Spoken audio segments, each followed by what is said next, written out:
So we are coming to the end of a long road trip here with the family. Just went and picked the kids up from grandparents' houses. Running the battery down pretty far, and we're going to show you what it's like charging at home from almost nothing.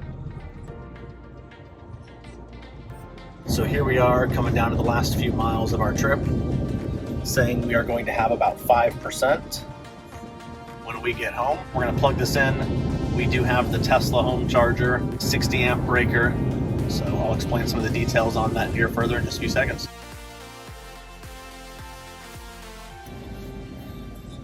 So here we go, we're parking and it's telling us battery very low. Never got that warning before. Basically saying, get it plugged in, don't just leave it chilling here, which is what we're going to do right now. While everybody unloads. Wash your hands. What happened to towel? I just got something that touched me.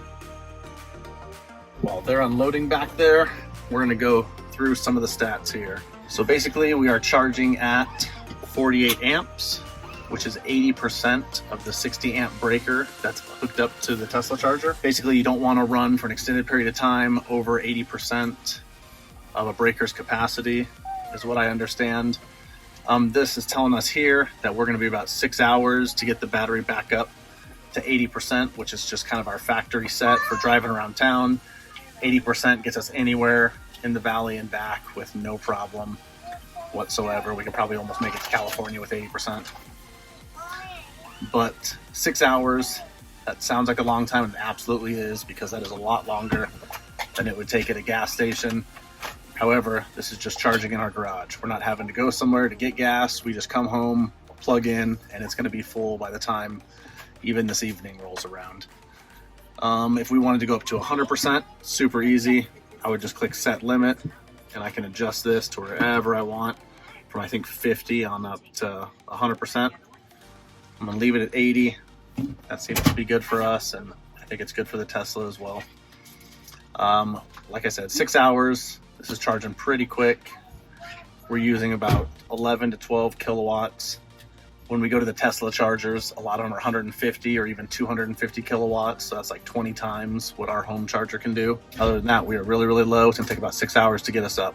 If we were to charge at a supercharger at 0% battery or really low, 5% like this, it would probably take an hour and we would be up to an absolute 100% topped off. So if you're wondering how much it is to get all the way from 6% where we're at now, all the way up to 100%, I'm going to adjust this up to 100, and it's going to recalculate here, I'm sure. 7, almost 8 hours is basically what it is. I bet if that was down at 0, it'd probably be 8 hours. So 8 hours on a Tesla home charger to go from 0 to 100%. And what that's going to cost us, oh gosh, let me see if I can do that math real quick. 8 hours, and we are paying 12 kilowatts, so 12 times 12 is $1.50 about. $1.50 times 8 be about $12 to charge up from 0 to 100%. But I obviously don't want to charge to 100%. Anything over 90 is in trip mode here. So I'm going to drop that back down to about 80%. Click done. All right, so since we've been sitting here, we've already jumped up 1%. And that's just in the minute we've been sitting here. So we'll let it get after it. Also have the AC running right now too. So we'll get all this shut off. I'll start charging probably even quicker. So not that big of a difference, but now that everything's closed up, the AC is not running and the music's not playing, a little over 5 hours for us to get back up to 80% or a full charge in our case. Thanks for watching. Let me know if you want to see anything next.